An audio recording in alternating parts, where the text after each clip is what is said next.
Ladies and gentlemen, please welcome our panelist for this one, India's soft power skills for the creative industry in our new economy. Let me welcome in on stage Miss Malini Awasthi.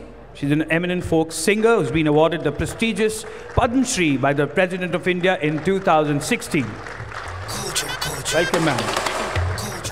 हमारे बीच है प्रसन्नजीत बासु जिन्होंने लिखी है Asia reborn, a continent rises from the ravages of colonialism and war to a new dynamism, जिसको Tata literature live first book award for 2018 से भी नवाजा गया. Let me also with us welcome on stage D.K. Hari to please join us as well onto the stage, sir.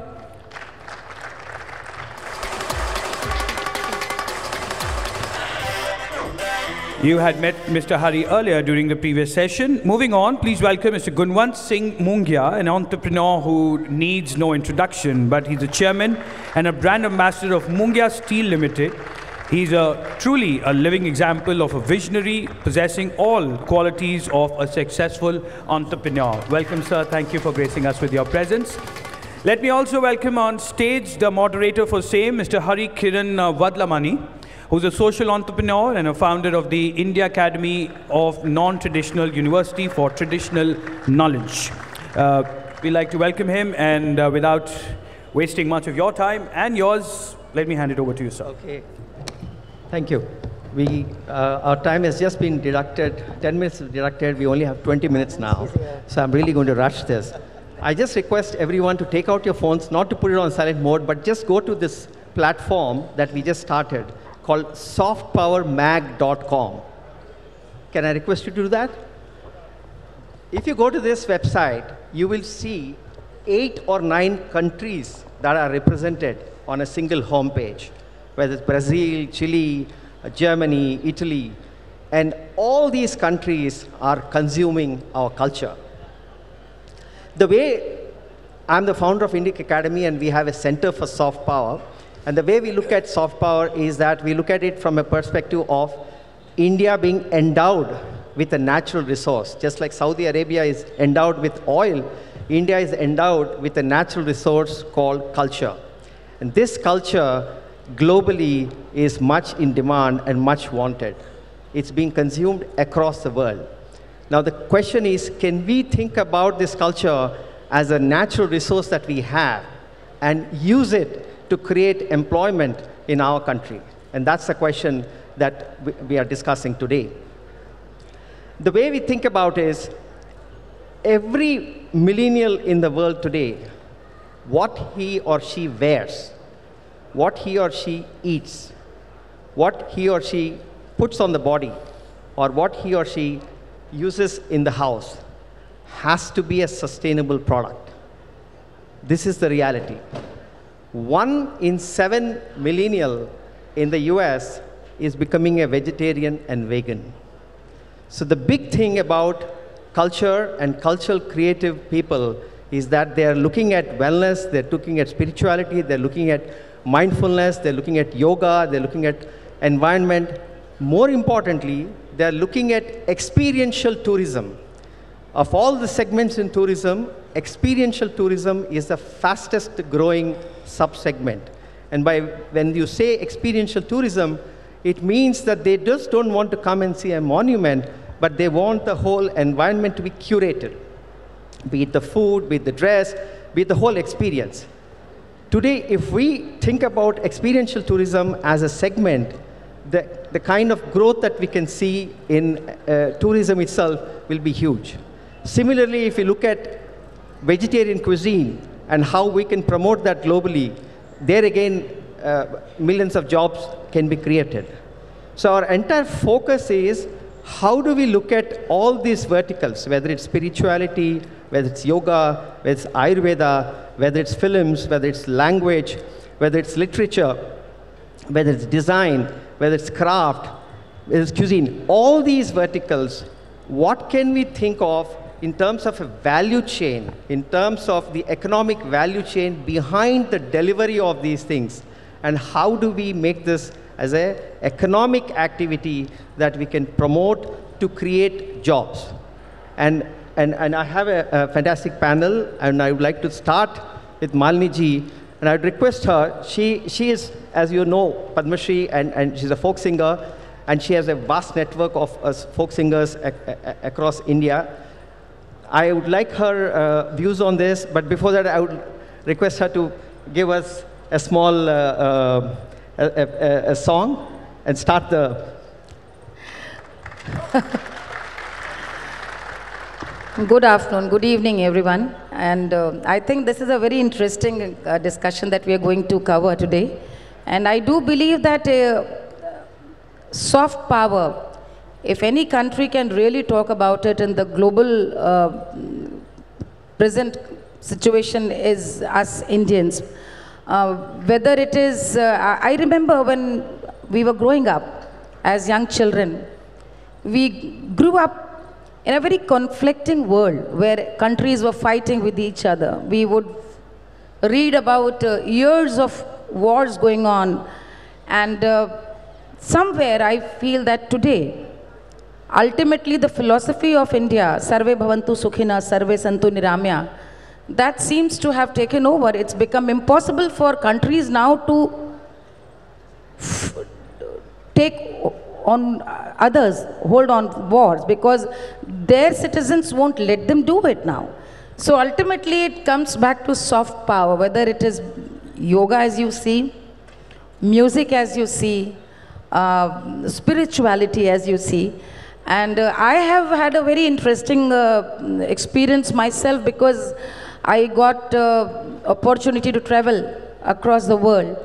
And more so over, I got an opportunity to travel to diaspora countries also, where our own forefathers left for good, for a better life, maybe not realizing where they were headed to, but they went to Trinidad, Mauritius, Fiji.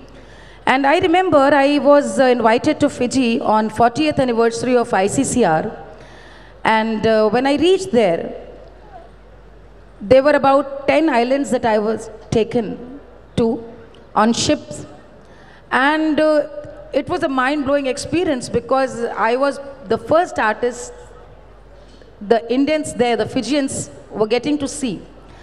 And when I went there, I thought that, I realized maybe I've reached to a village in Gorakhpur, because the way they dressed up, the way they had set the stage with the saris, local saris.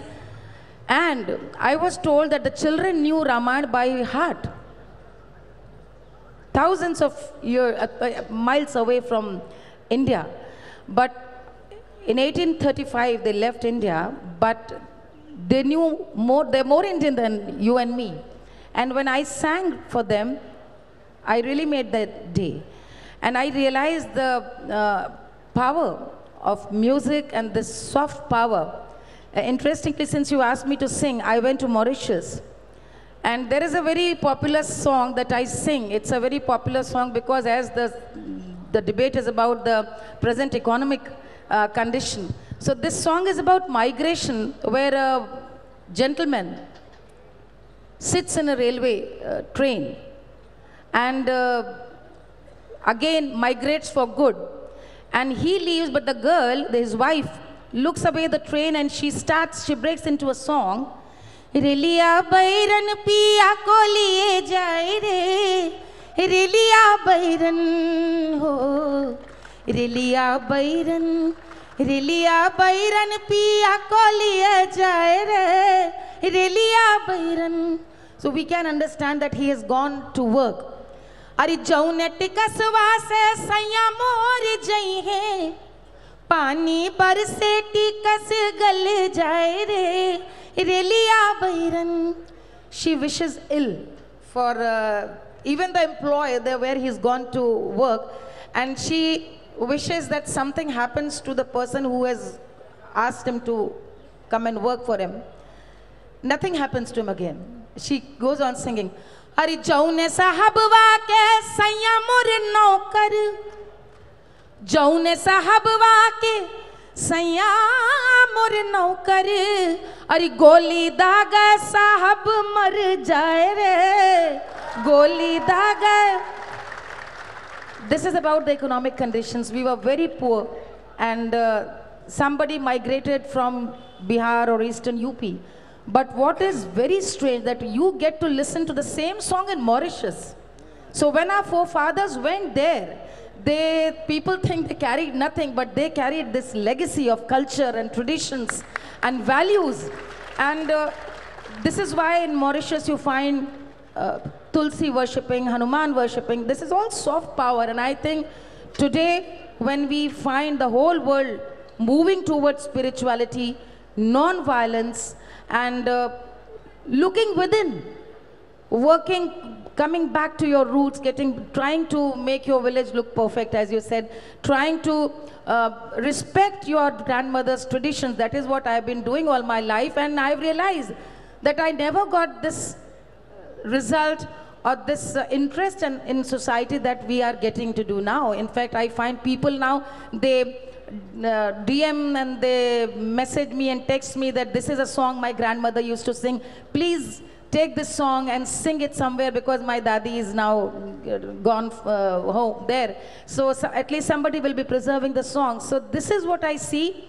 And like I said, I know Geological Survey of India has clarified that the gold found in Sonbhadra is not the amount that we thought it to be.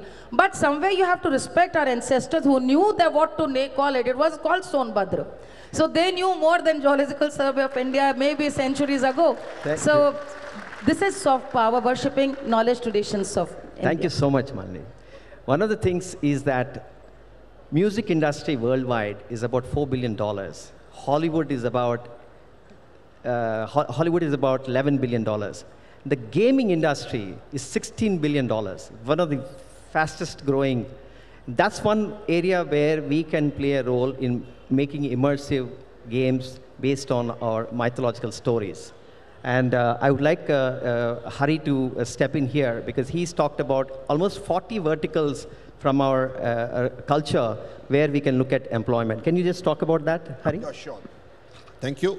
What we've done is we have created a book called Brand Bharat, in which says Future from India, because the way the past has also been from India, right? From zero to infinity, we've given a whole host of things to the world. We also, from the year 2020, for the next 70, 80 years, India has going to give to the world many things, because when we say we're going to be a Vishwa Guru, we're going to be a giving civilization. A guru doesn't take, he gives. So soft power is one area India is going to be giving to the world repeatedly, and for the next 70, 80 years we're going to give. For that we have listed out about 40 items India can focus on to give, and we call it Future from India. That's one. But I'll just take 2 or 3 things because of absolute paucity of time. Obviously I can't list out all 40 in the few minutes. One thing that India has really specialized in, where all the 40 fill in, is mind. Mind is one thing that if any civilization or land or country has specialized on mind for the last 7,000, 8,000 years, it is India Bharatam. We have understood the concept of mind, dwelled into the mind, and recorded different facets and layers of mind. One place where we have said it is in the Panchakosha, where we speak about the Manamaya Kosha, and different aspects of mind. And when Buddha, 3,800 years back, when he got Bodhi, what did he do first? What was his first step when he got enlightenment, Bodhi? He touched the ground with his hand. That's the first physical deed that he did. So when you are able to access your mind, it's important to be grounded. All the gurus today speak about being grounded. That's a very important aspect in mind. Mind is not just somewhere up in the sky. That's a key aspect. At the subtle level, because mind is not physical, subtle, but we are the masters of the subtle, because the world is moving towards gross to subtle, and we are the masters of it. First we have to recognize it and work towards it, and there's enormous data on it in different forms of literature, practices, all those things. Next factor is, since you spoke about vegetarianism, India is the land where you can have 3 meals a day for 365 days of the year and not repeat a dish. No other land in the world, country can say, I've got over 1,000 vegetarian dishes. That's the beauty of the land. So and culinary, and we have 6 tastes. Most of the places in the world have got only 5 tastes, whereas we got 6 tastes, which we in Tamil, which is my mother tongue, we call it Arusuvai. 6 tastes. That's the beauty of it. I can see Anand shaking his head. So Arusuvai is a beautiful word. So we got 6 tastes. So that's again a big give of our land. Then for all this food, what do you need? Water. When you say the world is going to have a third world war for water, water is going to be a soft power, and the concept of virtual water is going to be there. And this land is endowed with enough and more water if we know how to harness it. After Brazil in the world, because of the Amazon basin, the place that gets the second highest water rainfall in the world is the Indian subcontinent. And it comes to us as clockwork. Every year, on June 1st, you have rain hitting Trivandrum. On June 7th, you have rain hitting Goa. On June 10th, 12th, you have rain hitting Bombay. June 15th, you have rain hitting Saurashtra. See, there's a calendar in the sky by which rains hit each place. So we have a clockwork of rain in India. But the key point is, what you take in this point is, how many hours do we have in a day? 24. How many hours do we have in a week? Into 7. How many hours do we have in a month? Into 30. How many hours do we have in a year? 8,760 hours. Out of the 3 months of rain that we have, you realize that we get only 100 hours of rain. Actual rainfall is only 100 hours.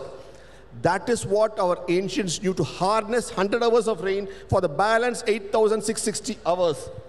That is the beauty of this land. So that is a soft power. We knew to saving. So that gives a saving mentality. It's not just gold or anything. We saved water beautifully.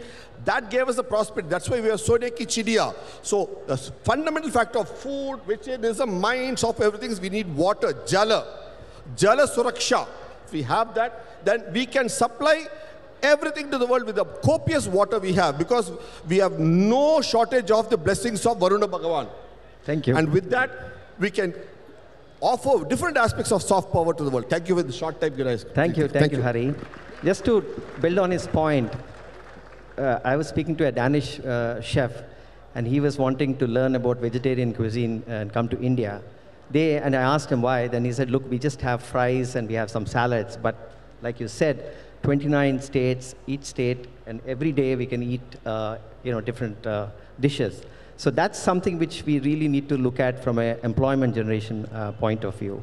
Also, experiential and immersive tourism. All of you can contribute. We recently did a conference on Sthala Puranas, on yatras. This country has so many yatras. Every place, every nook and corner, there's a history, there's a Purana which tells about that story. And that itself is an experience that people are looking for. So that kind of perspective, if you develop, the experiential tourism is going to be a big boom. Basu, would you like to share your thoughts on that? Okay. Well, first of all, I think the one point that is worth making is that soft power is not a substitute for hard power. It is a complement. It complements hard power, and soft power is something that India has had throughout history. Hard power is something that we have sometimes lacked. And I think the current government, Prime Minister Modi, has done a great job in the proper use of hard power. Balakot being an excellent example. But when you come to soft power, throughout history, for most of the history of humanity, the world's largest economy was India. Now, this is not something that I am asserting. This is based on a prominent economic historian, Angus Maddison. In his work, he has shown that from the year of Christ's birth, at that time, 0 AD, India's share of world GDP was 32.9%. In 1700, India's share of world GDP was still around 25%, still the largest in the world. The second largest civilizational state was China through most of history. The largest civilizational state, or the largest civilization in terms of an economy, was almost always India. And as a result of that, we were a great trading power throughout history. And our influence on the world was enormous. So if you think about, let's just focus on the late Gupta period, followed by the Pala dynasty. Now, they had an Ivy League of universities, each of them with 10,000 students. During the Pala dynasty, just in Bengal and Bihar, there were 5 universities: Nalanda, Vikramshila, Udantapuri, Jagatdal, and one other. So there are 5 universities, each with 10,000 students from all over the world. Students from China, Korea, Japan, and all the way to Greece came to study in India and partake of the knowledge of our civilization. Not just that, our influence was so widespread that in what is today called Vietnam, through most of history, for about 1500 years, Vietnam had a Hindu kingdom, was a Hindu kingdom. It is called the Champa Kingdom, Hindu. And in, of course, the world's greatest religious site is, the world's greatest surviving religious site is Angkor Wat in Cambodia, which was a great shrine to Vishnu. Today it seems to be a shrine to Buddha, but in fact it was for most of history a shrine to Vishnu. And similarly, go to Indonesia, there's Borobudur, the greatest Buddhist structure in the world, also heavily influenced by India. So most of what is today Asia was an area of influence from India, and the influence came from a few major factors. One was language, Sanskrit. When Sanskrit was almost dying out in India, it was still alive and prospering in Southeast Asia. Sanskrit was the binding force for all the civilizations of Southeast Asia, whether they were the Khmer. Even today, when the king of Thailand is coronated, first of all, the king of Thailand is called Ram, and the previous capital of Thailand, what is then called Siam or Sham, was called Ayodhya. So across Southeast Asia, you see the influence being pervasive, and across West Asia, there was enormous influence as well. What is today called Iran was part of the Indic civilization through most of history as well. There were great interactions between the two civilizations. And it goes back, in fact, long before the birth of Christ, to the time of Chandragupta Maurya, when the cross-fertilization of civilizations occurred then as well. So we're running out of time. So the longer you look back in history, the greater the depth of our influence on the world. And it is time now for us to plug into that enormous resource that exists, the historical influence of India on the world. Time to revive it and use it as a complement to hard power. Our soft power, of course, with yoga, with Ayurveda. Yeah. We have tremendous resources that need to be continued and built upon. Yeah. Thank you so much. Mongia Sahab, please share your experiences in the CSR and how you're we are extremely sorry, but we'll have to stop this now.